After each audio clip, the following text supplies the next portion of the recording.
Hi, we're Ian and Julie. Follow us on our tiny homestead and our debt-free project of a lifetime, the building of our shipping container home here in the Pyrenees, and all of this alongside our full-time jobs. Hi, welcome back to the channel. My name's Ian, and this is a bit of a different video to our normal series, which is the garage workshop project. But we have had this little machine now for over 1 year, so 14 months. It came at the end of February last year, 2022, and I just wanted a quick update on how it's been going. We did the unboxing video, which basically just flew through the roof on YouTube with nearly 1.8 million subscribers. And that means I've had a lot of comments and a lot of contact from people who wish to buy or wish to know my feelings about this machine and whether I'd do it again.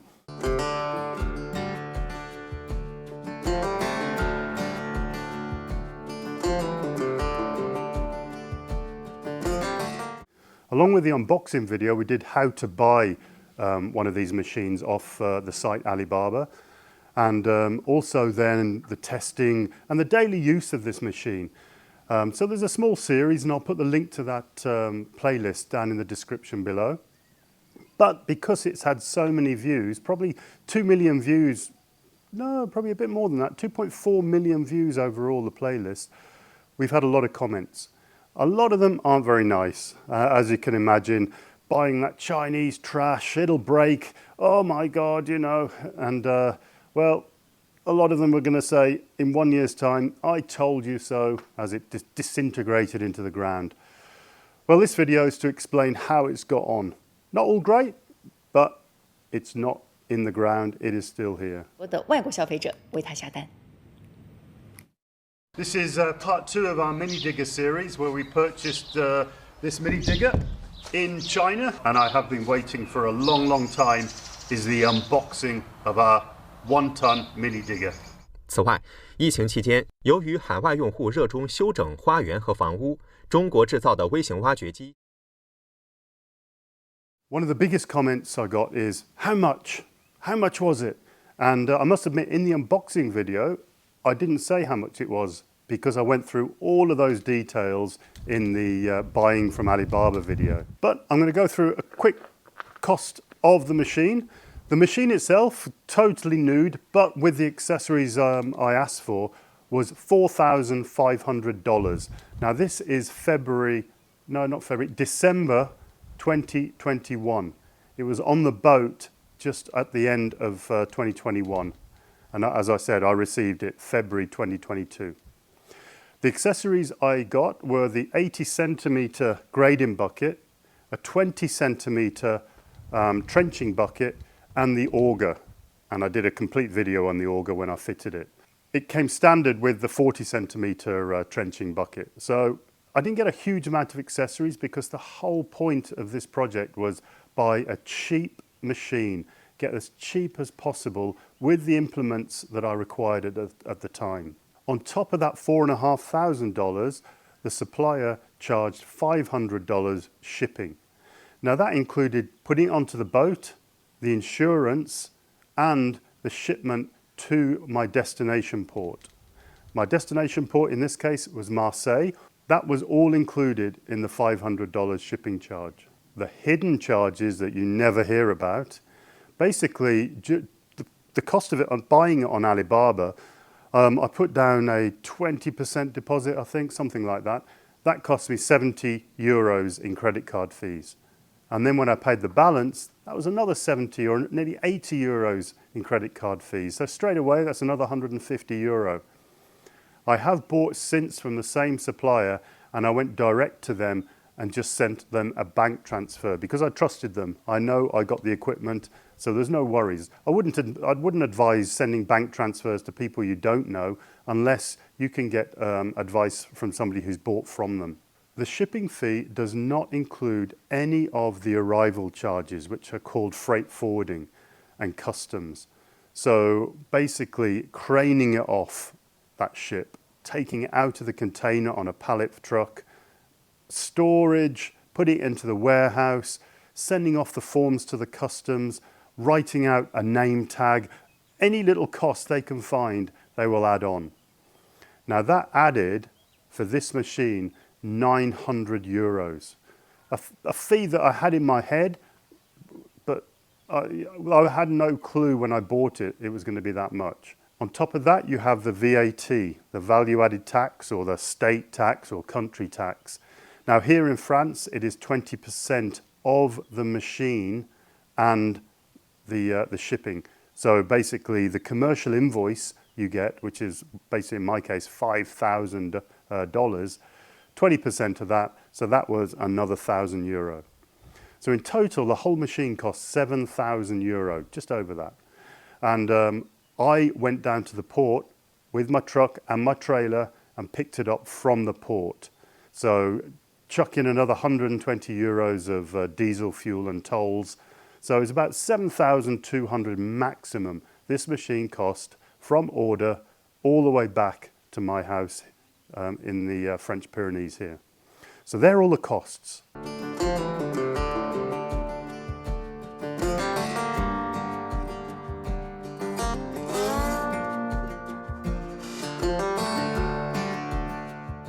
The second biggest question was, where am I going to find spares? This machine's made in China. Oh, you'll never find spares for it. Come on, where are most of the things you buy off Amazon come from? It's China. So the supplier is still there. They're doing very well. I've bought from them since. I've got some spares, not spares, I'll tell you about that in a minute, coming from China now, in the crate of somebody else who bought one of the remote controlled lawnmowers. So I asked if I could slip in that spare part into that box, because they're just down the road from us and they've come and visited us on site to check out this mini digger and the remote controlled mower. I'll put a link in the description to the radio controlled mower, because again, that's another great bit of kit. But other than that, the spares are pretty standard. So the hoses I got from a local supplier. All the bolts and grease nipples, Zerk fittings as most people call them, you can buy anywhere. The tracks, probably I would have to buy from them, but they take a week. With my I can't say it. With my radio controlled lawnmower, I accidentally dropped the remote control and the machine went over it. It wasn't my greatest day, but within a week I had a new remote control and they actually covered all the costs for that. It doesn't take long at all. It is just like ordering off Amazon. So I'm not worried about spares, and if you look after the machine, that little motor is going to last. I must say, all my experiences is a DIY self-build person. I am not a company, I'm not a business. I do not run this every day on work sites. I've used it a lot. There's nearly 40 hours on it in 10 months of real usage, which isn't probably a lot, but I don't use it every single day. So what I wanted it for was to build my garage, my workshop and my house, and then odd jobs around my site. So, and that's what it's doing, and it's doing it perfectly. Another big question, and it comes from one channel. I'll put a link to his channel in the description. Digit Starnes. He's a well-known digger guy, from little baby diggers all the way up to the big stuff. But he bought, as an experiment, a Chinese mini digger and put it through its paces. Now he noticed on his Chinese mini digger that the teeth weren't the same way as his other diggers, and he swapped them round. And of course, as soon as that video went out, I got another barrage of comments saying, your teeth are the wrong way round. Oh, the teeth, it's not going to work. The teeth are the wrong way round. Well, as you can see in this little clip, I went ahead and changed those teeth around. When I was digging the foundations for the garage, I tried them one way, tried them another, tried them back again, and basically put them back into the original position. These buckets were designed for the teeth to be that way round. It didn't scrape very well with the ones that I assume known branded diggers have. So I'm going to leave them as they came. But check out Digit Starnes' channel. You know, there's a lot of good information on there. And he did also an after video on that mini digger he bought. Another really pleasing comment I got all the time, and this was most of them me driving off the trailer when I bought this thing. You can't operate that. Oh my God, he's going to kill himself. Oh, look at him, blooming amateur. More money than sense. Yeah, there's not more money than sense. It was the cheapest option I could buy. And basically, when I took it off that crate, that was the first time I'd driven anything like this. But this was the first time I took it off. And I made a little ramp. Everybody laughed at that. But that little ramp was to protect the lights on the bottom of my trailer. So I didn't want this jerking off the bottom of the trailer and breaking any of the lights. So it was more for that. I know this can go anywhere up to a point. But as you can see, over the sort of past 6-7 months, I've got used to the machine. I can drive it. I still have mind fog sometimes and think, shit, if I move this lever, is it going to go that way or that way? But if you're gentle with it, you'll know where it's going. But also, I think everybody should learn on one of these machines. As I said, I haven't tested out many of the large machines, but this thing is so unstable. It's very skinny, very small, very light, and the controls are quite jerky. And that's because it's got a very small hydraulic pump. But any slope, you can feel it. You know, it's got no stability. The tracks are very skinny, and that's probably one of the things I might advise would be to get the extended tracks, the ones that pull out and give it an extra sort of bed to sit on. But they are very unstable, so you have to be wary all the time. Another one of the comments was it didn't come with a seatbelt. You should wear a seatbelt, because I said if it rolls over, I'm going to make a jump for it. Of course, I'm not going to make a jump for it. I fitted the seatbelt, and you do feel a lot more secure with that seatbelt when you're going over undulating ground. So I hope that you can see in the video clips that I'm showing now that I have got a lot better, and I feel a lot more confident. I can jump on this, get out there and start digging. But yeah, thanks for all those encouraging comments right at the beginning. They were fun. One thing, like you can see in this clip, I came on site thinking I could basically terrace, they call it in French, terrassement, the whole of this land. It's a big slope. It's sloped down from the top down 2 meters, so that's probably, what, 7 or 8 foot? I thought with this little machine, I could come here with my digging bucket, my trenching bucket and my grading bucket and basically dig all that out in a week or so. And I gave it a good go. I even went out and bought for my Kubota a grading blade for the back just to get rid of the soil. This was one takeaway from this video that I must give you, and that is know your capabilities with this machine. It can't do everything. It's solid. It can do what the homeowner, the DIYer, the self-builder wants, but for the initial groundworks, I bit the bullet, got a local guy in with his, I think it was a 15-tonner. He came in and within 1 hour had basically stripped the site, got it totally level, put the soil where I wanted it, which was a lot more than I thought it was going to be. And it cost me nothing. Well, it cost me 500 euros actually, but I thought it would be about 2 or 3 day job after using this. He did it in about an hour. Perfect job. And it wasn't worth the risk of destroying this machine doing so much work when I needed it for other things. So know the capabilities of this machine. It is for smaller jobs. So we've got to do the same again for when we build the house. So I'm just going to get the guy back, scrape away probably 1 meter off the top this time and position the soil where we want it. And with his blade, he's a self-leveling blade. This one isn't. You have to level it as you go. And because it, as I said, it is so unstable, when it tilts down, it'll dig in and it'll come up over that lump. It's not the greatest thing for grading out. It'll do majority of the stuff, but not when you want it down to, you know, a couple of inches, a couple of centimeters of tolerance. So the things I probably would have bought for this machine is the thumb attachment. Now, I only thought you used thumbs for logs. All the videos I watched, they're all just for logs. We have so many boulders and stones in this land. it's one thing. I have to jump off the machine, roll it into the bucket, and then move it like that. So I would have bought the thumb. It was an extra 450 euros for a mechanical thumb. So it's static, no hydraulics, it was a static thumb. And I thought, I'm not paying that much.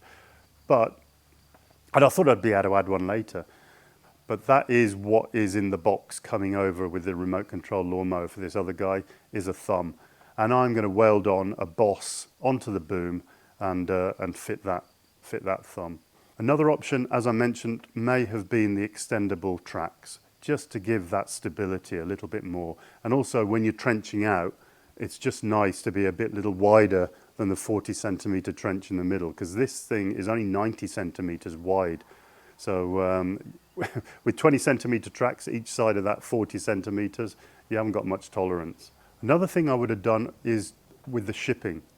I would have got quotes from freight forwarders from the country or the area you live in, and basically ask them to pick up that machine from the port in China, and then to do all of the rest of the work. Then you know from the get-off that you are going to pay this amount of money. So instead of having the Chinese supplier organize their shipping, and then halfway you have to swap to your freight forwarder, I'd have it all in one package. Now this remote controlled lawnmower coming across from the same supplier I bought from, they're actually delivering it to the door of the guy who's buying it. Now it's not as big as an excavator. It's a 180 kilo crate, but he's having it shipped all the way and for a very good price. So I would sort out your shipping before it actually gets onto the boat. I think another option, if you can afford it, and I just couldn't at the time, I got a quote for it, but it doubled the price of the whole machine, was get a known brand engine for it, say a Kubota or a Yanmar or something like that. I could have put the Kubota 3-cylinder motor into this, and that would have just made it less jerky. It would have made it feel like a real machine, as they say. But it added $3,500 onto the machine. At the time, I couldn't find, and this is another reason I bought it, I couldn't find a second-hand machine for less than 12 to 14,000 euros. And that would have been a 15 to 18-year-old rust bucket. Something that I wouldn't know whether the bushings are all worn, whether the motor was any good. So that was sort of the price that I was looking for locally here. And it's not really local, you still got to go and get it. And there weren't many 1-ton machines. And my trailer can only carry a 1-ton machine. So if I go above that, the 1.52, I've got to get transport. And that costs a fortune, 500 to 1,000 euro when I've got quotes from the auction sites. So, I'm talking then sort of 15,000 euro for a machine. So when I bought this, as I said right at the beginning of this video, I was looking for the cheapest possible option. And this at 7,000 all in to the door was that cheapest option. So if I was to add a known brand engine to it, that would have been 10.5, 11 maybe with the VAT. So we're getting it up to that region of being patient and looking around locally for a second-hand machine. Would I do it again? Of course I would. This machine I've had no problems with. It has saved my back. It has made our work a lot easier on site. But I wouldn't advise just to rush out and get the next Chinese machine you can get back on a boat. Look around locally. Prices have dropped. So you can look around. If you are patient and can find a machine, and you don't need it transported. I needed to transport between my current home and to site. Don't do now because I have my garage that we've built, and you can see that in our garage workshop project series. I can store that machine here. But if you can get a larger machine, cheaper, let's say a 1.5 or a 2-ton for 10 grand, I would advise to go that way. Have it checked over by somebody who knows what they're doing, but you don't have to import. I had no other option. It was the tail end of all the COVID stuff. There wasn't a lot available, so this was the cheapest and quickest option for me. So my advice is, if you like it, if you don't want to pay a lot of money out and you want a brand new machine, then this is the way to go. If you're going to be patient, you got a little extra money, and you know what you're doing, then look around for a second-hand machine, a known brand second-hand machine. There are companies that actually import these. There's one in France, but again, I'd have had to go down and get it, and that was in Marseille, so it was very near to the port. But they added another $2,500 on top of the price. So if you've got a bit of time, you can work out Alibaba, you can work out sending money, all that stuff, and you're okay with the freight forwarding and the shipping, then do it yourself. You'll save a hell of a lot of money. So if anybody does have any questions from shipping, from the company I bought it for, Newer Men Engineering, who, by the way, have used us to the limit. If you look on their website, which I did only recently for this video, when I was looking into this video, they have our videos up there, they have our YouTube pages circled with every single video. I was quietly, it was a nice compliment, but they didn't ask that they could do that, but I don't mind. I don't get payment at all from Newerman. We're not sponsored. They did a nice gesture and they put this thumb, because it was free shipping, they gave me the thumb. So I'm quite happy about that. I hope you've enjoyed this video. As I said, drop your comments down below. I'll try and help out when I can. I'm getting really busy with my day job now, so I haven't got a huge amount of time. But if it's simple questions, am I happy with Newerman? Yes, I am. Would I do this again? Of course, but look around locally, things like that. So please hit that like, thumbs up, hit the subscribe, and share this video. It's how it supports our channel, and if this can match my unboxing video, I'll be truly happy. All right, I will see you in the next video when we're building this garage and workshop.